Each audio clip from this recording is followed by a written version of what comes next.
Morning મિત્રો, ધોરણ 11 physics અને શરૂ છે આપણું ચેપ્ટર નંબર 6 કાર્ય ઉર્જા અને પાવર. શરૂ કરવા માટે જે આજનો આપણો ટોપિક 6.9 સ્પ્રિંગની સ્થિતિ ઉર્જા વિશે આપણે સમજૂતી મેળવવાની છે મિત્રો. અહીંયા ધારો કે હું આ પ્રમાણે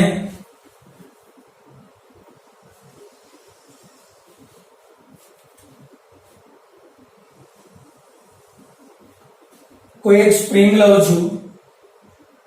ધારો કે આ એક સ્પ્રિંગ છે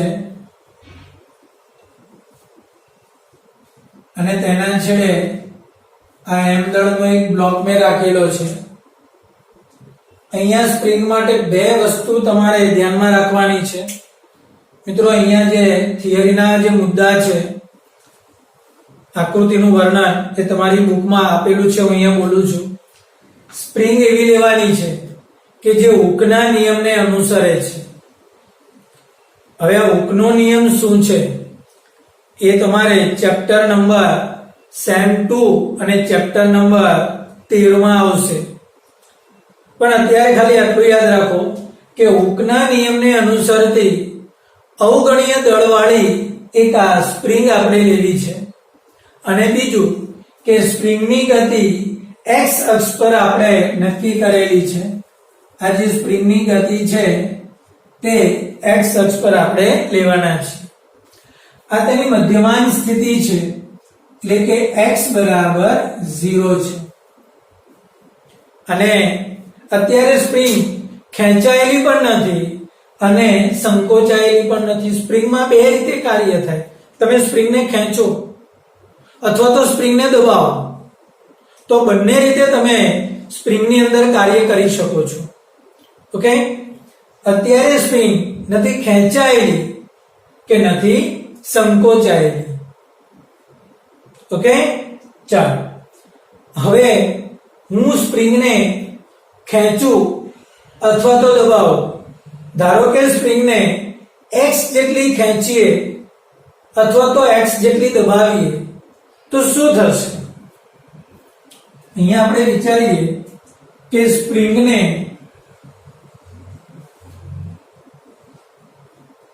x જેટલી ખેંચો અથવા સંકોચન આપો તો શું થશે? આ એક્સપેરિમેન્ટ તમે ઘરે કરી શકો છો. તમે સ્પ્રિંગને ખેંચો તો સ્પ્રિંગ તેની વિરુદ્ધ દિશામાં બળ લગાવશે. તમે x જેટલી આ બાજુ ખેંચી છે તો સ્પ્રિંગ તેની વિરુદ્ધ દિશામાં બળ લગાવશે. અચ્છા, તમે સ્પ્રિંગને x જેટલી આમ દબાવશો તો સ્પ્રિંગ તેની વિરુદ્ધ દિશામાં બળ લગાવશે. તમે ખેંચો તો સ્પ્રિંગ પર લાગતું બળ આ બાજુ એટલે કે વિરુદ્ધ દિશામાં, દબાવો તો પણ લાગતું બળ તેની વિરુદ્ધ દિશામાં. જેટલી વધારે ખેંચો તેટલું વધારે બળ લાગે. અનુભવ તમે કરી શકો છો. સ્પ્રિંગને જેટલી તમે વધારે ખેંચશો ને તેટલું સ્પ્રિંગમાં ખેંચાણ બળ વધારે લાગશે. સ્પ્રિંગને જેટલી દબાવશો ને તેટલી સ્પ્રિંગ અંદરથી વિરુદ્ધ દિશામાં વધારે બળ આપશે. આ બળને પુનઃસ્થાપક બળ કહેવાય મિત્રો. કેવું બળ કહીશું આપણે?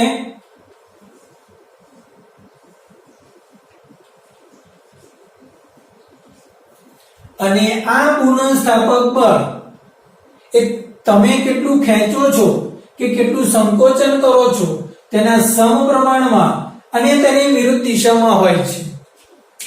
હવે ચાલ સમજમાં ફરી પાછું. સ્પ્રિંગને ખેંચો કે પછી સ્પ્રિંગને સંકોચન આપો.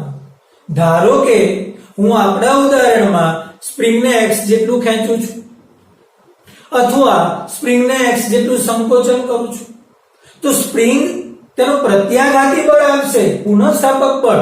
પુનઃ એટલે ફરી પાછું સ્થાપન થવું. સ્પ્રિંગ એવો પ્રયત્ન કરશે કે તેની મૂળ સ્થિતિમાં પાછો આવે. તમે આમ ખેંચો તો સ્પ્રિંગ પાછું આ બાજુ જવાનો પ્રયત્ન કરે. સ્પ્રિંગને આમ દબાવો તો પાછું આ બાજુ જવાનો પ્રયત્ન કરે. એટલે વિરુદ્ધ દિશામાં બળ લાગે. માટે અહીંયા હું માઈનસ લગાડીશ. તો મિત્રો અહીંયા બળનું સૂત્ર થશે કે માટે F બરાબર અહીંયા અચળાંક મૂકવો પડશે એટલે માઈનસ kx. આ k ને સ્પ્રિંગનો બળ અચળાંક તરીકે ઓળખવામાં આવે છે. શું કહીશું કે એને? સ્પ્રિંગનો બળ અચળાંક. જે સ્પ્રિંગનો બળ અચળાંક વધારે હશે તે સ્પ્રિંગ કડક હશે અને જે સ્પ્રિંગનો બળ અચળાંક ઓછો હશે તે સ્પ્રિંગ નરમ હશે. હવે ચાલ સમજમાં ફરી પાછું, જે સ્પ્રિંગનો બળ અચળાંક વધારે હશે તે સ્પ્રિંગ કડક હશે અને જે સ્પ્રિંગનો બળ અચળાંક ઓછો હશે તે સ્પ્રિંગ નરમ હશે. ફરી પાછું પુનઃસ્થાપક બળનું સૂત્ર શું હશે? F બરાબર માઈનસ kx. k ને શું કહેવામાં આવે? બળ અચળાંક. આપણે k નો એકમ નક્કી કરીએ મિત્રો. k નો એકમ આપણે નક્કી કરીએ તો k ને કરતા બનાવીએ તો આ F by x થશે. F નો એકમ ન્યૂટન અને x નો એકમ મીટર. તો મિત્રો બળ અચળાંકનો એકમ થશે ન્યૂટન પર મીટર.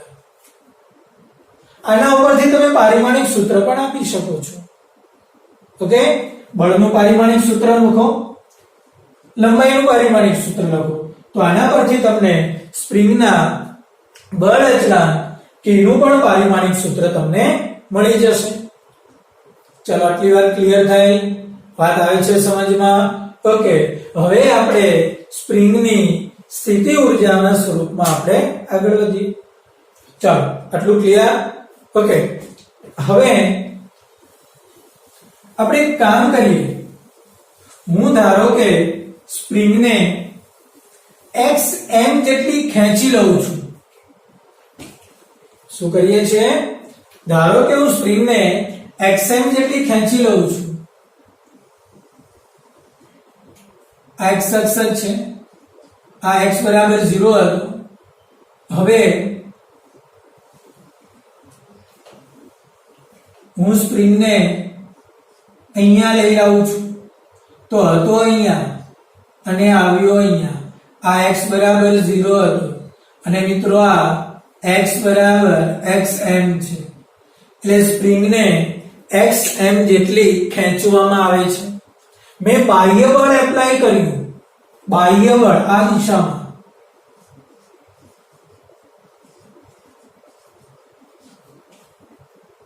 fx જેટલું મેં બળ આપ્યું અને સ્થાનાંતર કેટલું થયું? xm જેટલું.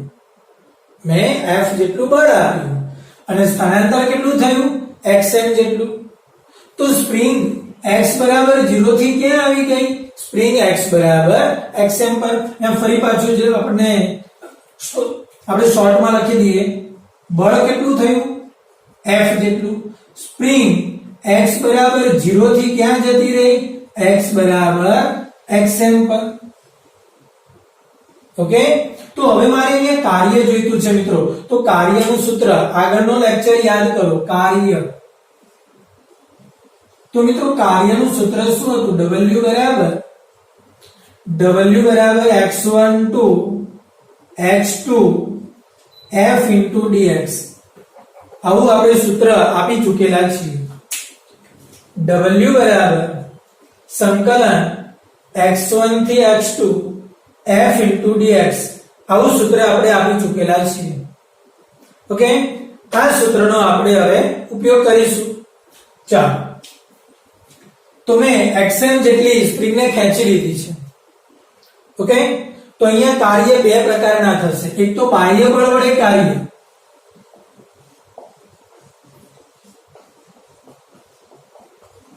અને બીજું સ્પ્રિંગ વડે કાર્ય. એક વસ્તુ યાદ રાખજો, આ બંને કાર્ય સરખા મૂલ્યના હશે અને વિજાતીય હશે. એક પ્લસ હશે તો બીજું માઈનસ હશે. તો હું પહેલા આ સ્પ્રિંગ વડે થતું કાર્ય શોધી લઉં. ચાલો, તો પહેલા સ્પ્રિંગ વડે થતું કાર્ય શોધીએ.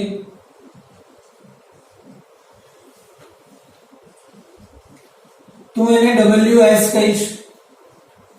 સંકલન x1 ની જગ્યા પર મારી પ્રારંભિક અવસ્થા x બરાબર 0 હતી અને x2 ની જગ્યા પર મારી અંતિમ અવસ્થા xm હતી. તો મેં w ની જગ્યા પર શું લખ્યું? ws. x1 ની જગ્યા પર શું લખ્યું? 0. x2 ની જગ્યા પર શું લખ્યું? xm. મારું બળ, તો બળનું સૂત્ર હમણાં જ આપણે સાબિત કરી ગયા, માઇનસ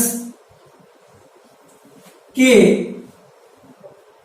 x થશે, F બરાબર માઇનસ કે એક્સ ઇન્ટુ dx થશે. ચાલો આનું આપણે સાદુરૂપ આપીએ. શું થશે? જો માઇનસ કે કોમન નીકળશે, સંકલન 0 થી xm x into dx થશે. સંકલનનો નિયમ છે, આની એક ઘાત છે, એક ઘાત વધે અને વધેલી ઘાત ક્યાં આવે? છેદમાં. તો આ કાર્ય કેટલું થશે? ws બરાબર માઇનસ કે, અને આનું સંકલન શું થશે?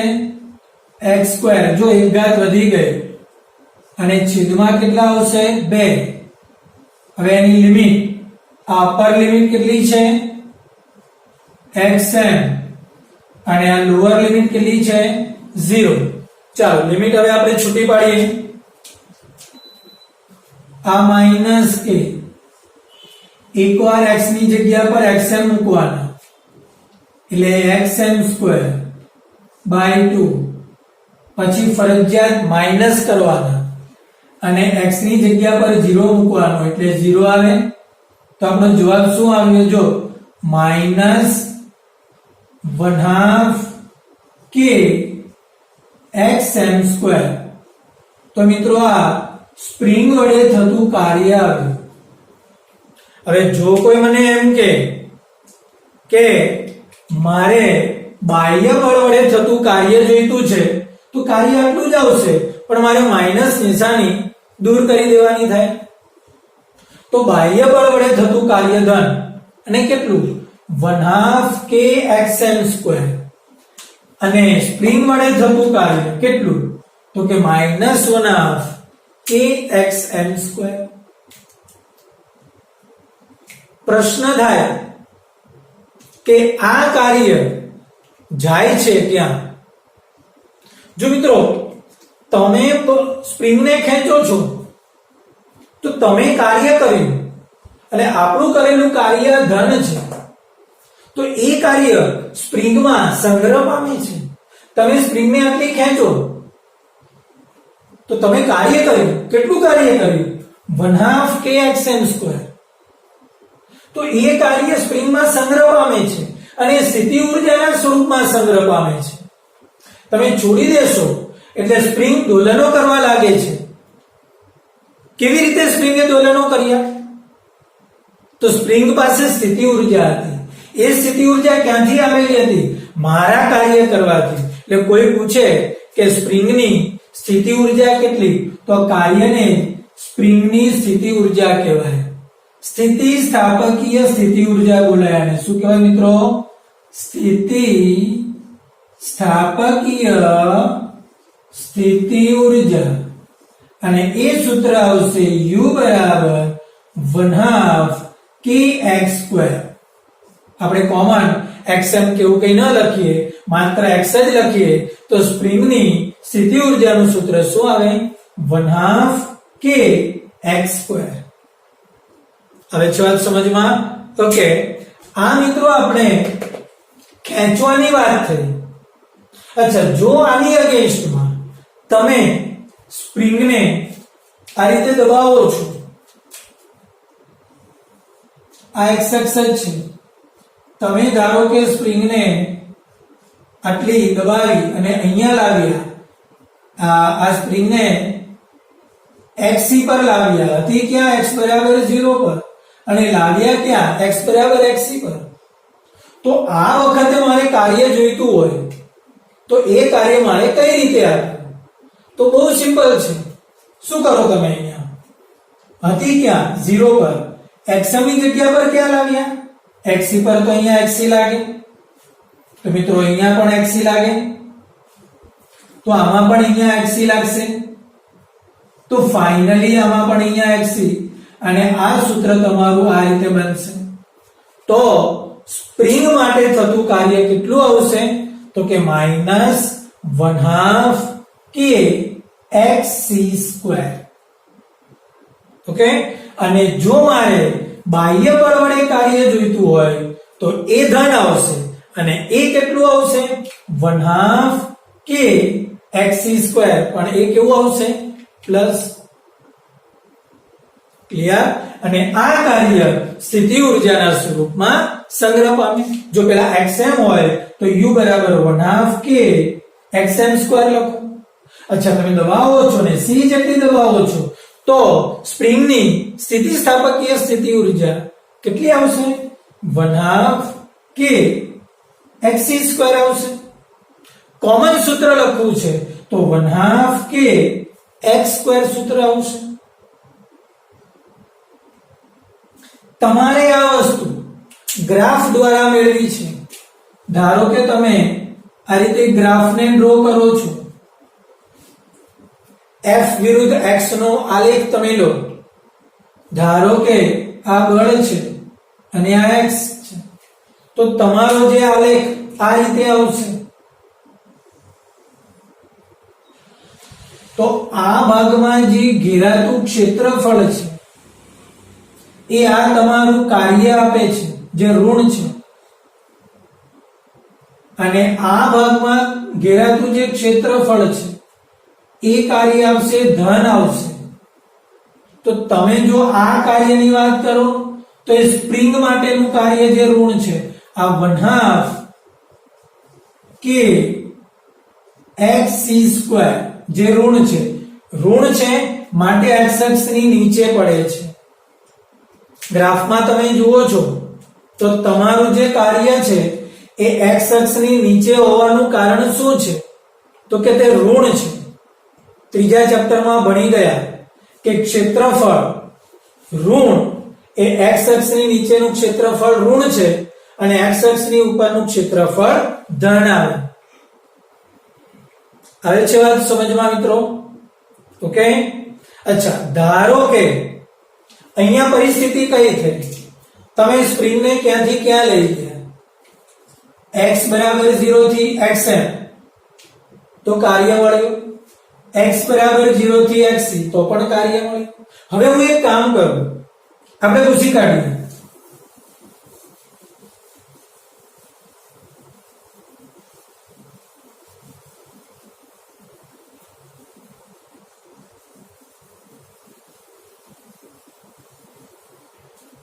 ધારો કે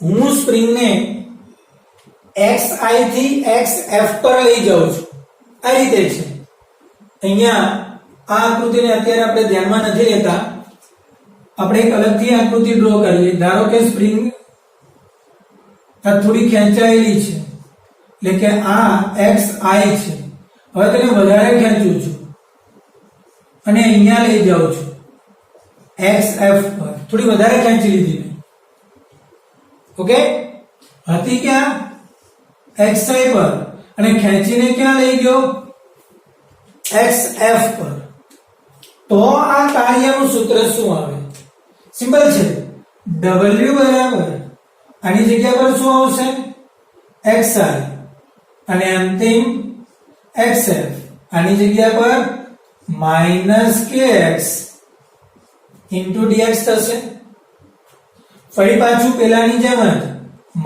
-k કોમન નીકળશે અને x નું સંકલન શું થશે x²/2 અને એની લિમિટ કેટલી થશે xi થી xf ઓકે હવે જો હું આને લિમિટ છૂટી કરીશ તો w બરાબર -k એકવાર હું xf મૂકીશ xf તો xf²/2 ફરજિયાત માઈનસ કરવાના અને હવે xi મૂકવાનો x ની જગ્યા પર તો xi²/2 થશે જો આ માઈનસ ને હું અંદર લઈ લઉં તો કાર્ય કેટલું થશે તો કે k આ ઉલટાઈ જાય xi²/2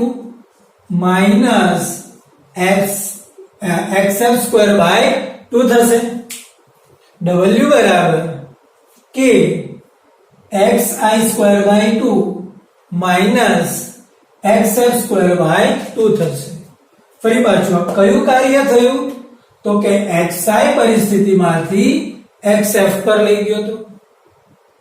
અચ્છા, ધારો કે હું સ્પ્રિંગને એક ચક્ર પૂરું કરાવું. એક ચક્ર પૂરું એટલે કે બંધ માર્ગે કાર્ય કરાવું. હતો ત્યાંથી ત્યાં પાછો લાવું. xi પર હતો, ખેંચું, પાછો xi પર લાવું, તો શું થશે? તો મિત્રો તેની પ્રારંભિક અવસ્થા પણ xi અને અંતિમ અવસ્થા પણ xi જ થશે. તો બધું જ સેમ. આ પણ xi, તો અંતિમ પરિસ્થિતિ પણ આ xi જ થશે. અને આ બાદબાકી મિત્રો આખી 0 થઈ જશે. તો કાર્ય 0 થશે. યાદ કરો, હમણાં મેં તમને નોંધ લખાવી હતી આગળના લેક્ચરમાં કે બંધ માર્ગ પર કાર્ય 0 થાય તો સમજી લેવાનું કે સંરક્ષી બળ છે. આનો મતલબ કે સ્પ્રિંગ પર જે બળ લાગ્યું એ કયા પ્રકારનું બળ છે? સંરક્ષી બળ પ્રકારનું બળ ક્ષેત્ર છે. હવે ચાલ સમજમાં. ઓકે, કોઈ પૂછે કે સ્પ્રિંગ પર જે બળ છે તે સંરક્ષી છે, તે કેવી રીતે ખબર પડે?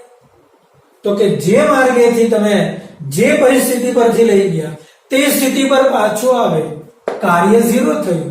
કાર્ય 0 થયું તો માટે એ ક્ષેત્ર કેવું થશે? સંરક્ષી બળ ક્ષેત્ર થશે.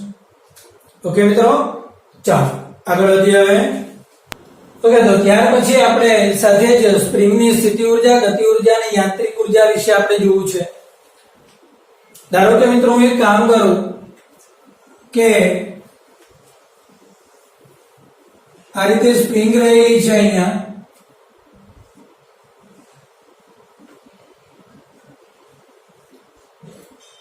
આ x બરાબર 0 સ્થિતિ છે.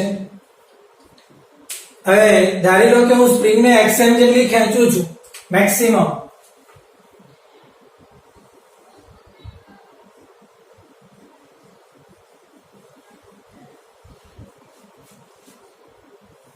આ xm જેટલી ખેંચીને છોડી દઉં છું. તો આ જે સ્પ્રિંગ છે x બરાબર 0 ની આસપાસ આ રીતે દોલનો કરશે.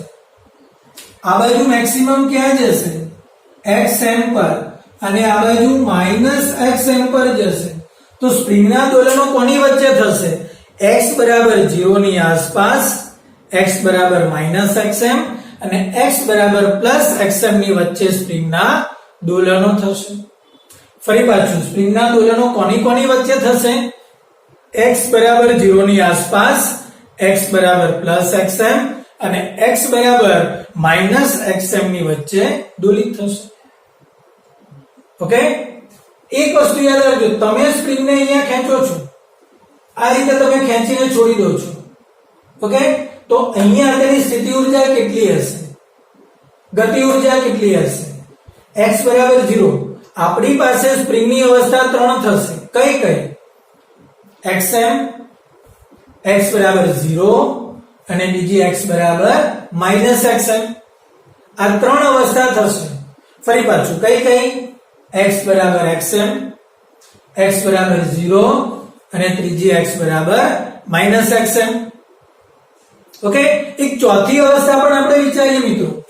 ધારો કે આ દરમિયાન સ્પ્રિંગ અહીંયા પહોંચેલી છે, x બરાબર x પાસે. ઓકે, તો આપણી પાસે ટોટલ અવસ્થા કેટલી? 4. xm, x, 0 અને -xm. ફરી પાછું કેટલી અવસ્થા? 4. કઈ?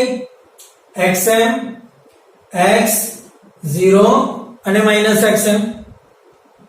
ફરી પાછું જણાવું મેં શું કર્યું? સ્પ્રિંગને xm જેટલી ખેંચી, છોડી દીધી, એટલે સ્પ્રિંગ આ રીતે દોલનો કરશે.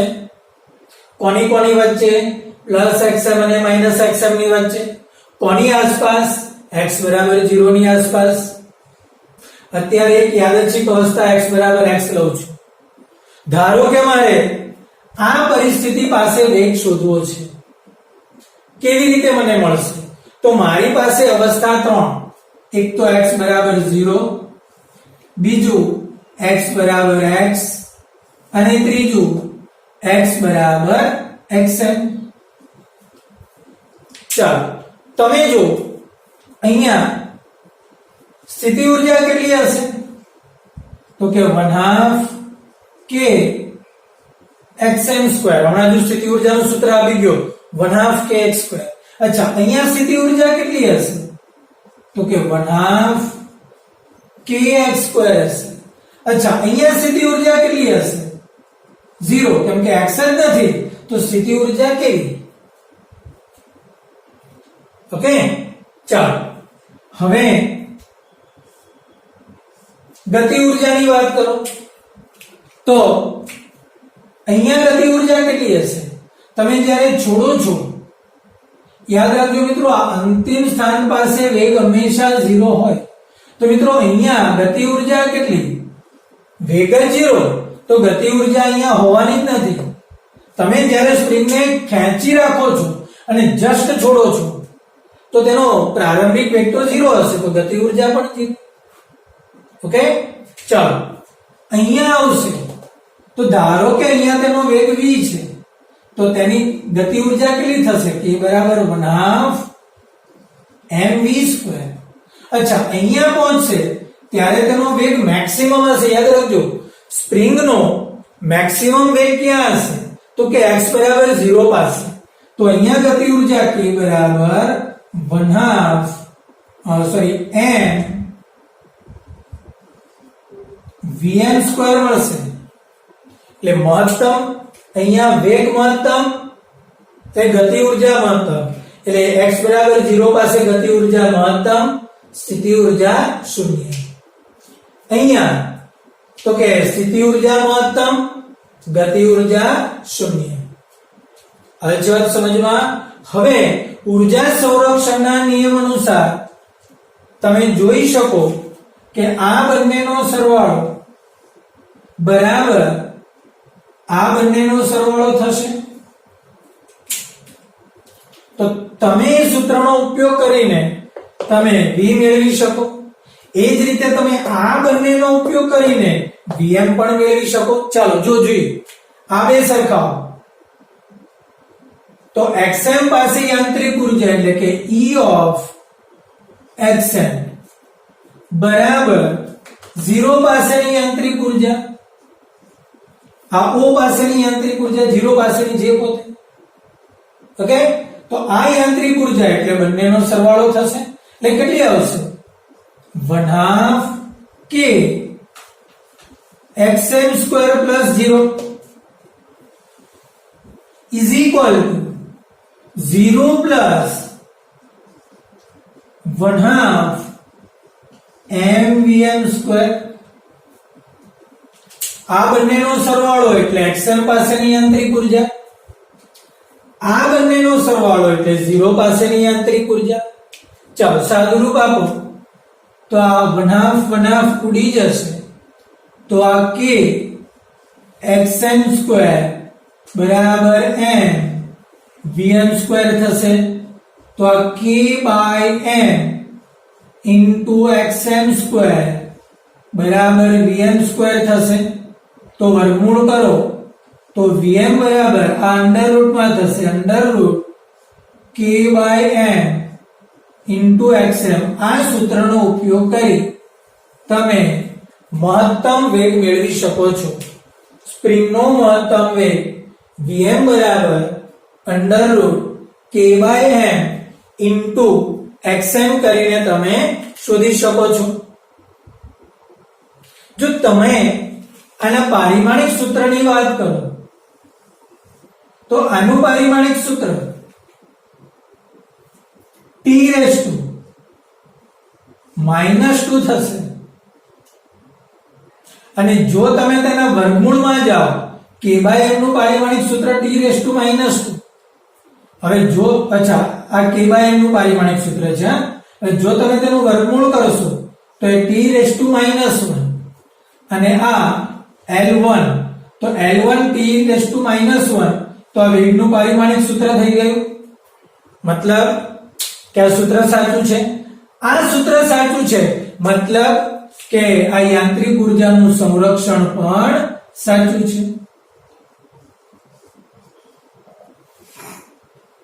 એટલે કે યાંત્રિક ઉર્જાનું સંરક્ષણ અહીંયા પડાય છે. આપણો પ્રશ્ન એવો છે કે સ્પ્રિંગ માટે યાંત્રિક ઉર્જાના સંરક્ષણનો નિયમ સાબિત કરો. ફરીવાર આપણો પ્રશ્ન એવો છે કે સ્પ્રિંગ માટે યાંત્રિક ઉર્જા સંરક્ષણનો નિયમ સાબિત કરો. તો મેં ઉર્જા કેટલી મેળવી? 0 પાસે 2 ઉર્જા, x પાસે 2 ઉર્જા, xm પાસે 2 ઉર્જા. હવે છે વાત સમજમાં? ક્લિયર? ઓકે, 3 પાસે 2 ઉર્જા મેળવી. પછી આ બંનેની ઉર્જાને મેં સરખાવી દીધી.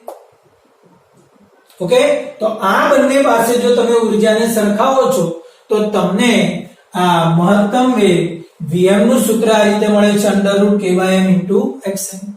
પારિમાણિક સૂત્ર બંને સરખા થઈ ગયા.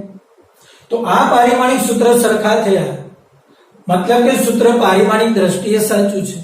મતલબ કે આ યાંત્રિક ઉર્જાનું સંરક્ષણ પણ સાચું છે. આવી વાત સમજમાં મિત્રો? ક્લિયર? ઓકે, હવે આપણી જૂની પરિસ્થિતિ પર પાછા આવીએ. આપણે આ x બરાબર x વાળી સ્થિતિને જોઈતી નથી. તો હવે મારી પાસે 3 પરિસ્થિતિ રહેવાની છે.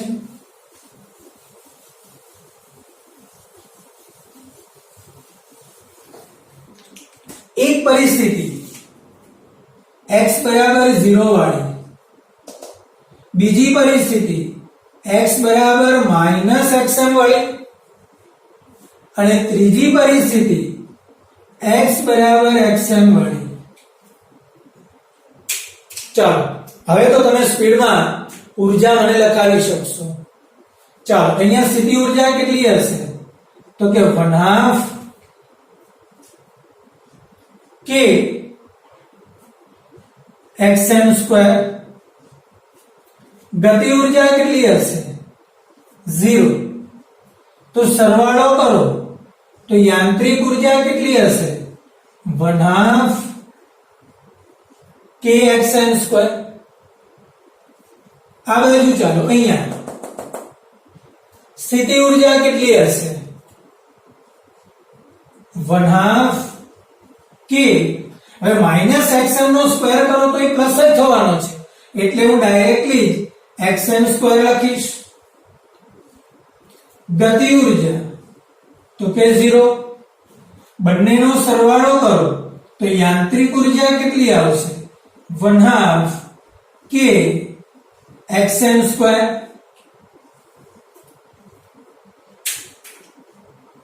અચ્છા, 0 પાસે એટલે કે મધ્યમાન સ્થાન પાસે સ્થિતિ ઉર્જા 0 લાગે.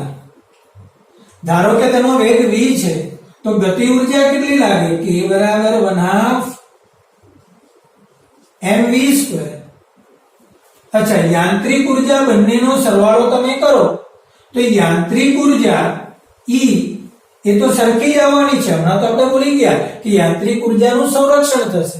તો યાંત્રિક ઉર્જા તો 3 જગ્યાએ આ જ આવવાની. કેટલી? 1/2 k xm². તો મિત્રો આપણી પાસે 3 પરિસ્થિતિ x બરાબર 0, x બરાબર xm અને x બરાબર -xm. સ્થિતિ ઉર્જા, ગતિ ઉર્જા અને યાંત્રિક ઉર્જા. અહીંયા સ્થિતિ ઉર્જા 1/2 k xm², અહીંયા સ્થિતિ ઉર્જા 1/2 k xm² અને અહીંયા સ્થિતિ ઉર્જા 0. અચ્છા, અહીંયા ગતિ ઉર્જા 0, અહીંયા ગતિ ઉર્જા 0, આ ગતિ ઉર્જા 1/2 mv². પણ 3 નો સરવાળો કરો તો યાંત્રિક ઉર્જા તો આપણને કેવી મળવાની છે? અચળ જ. ઓકે, ચાલો આનો આપણે એક ગ્રાફ ડ્રો કરીએ.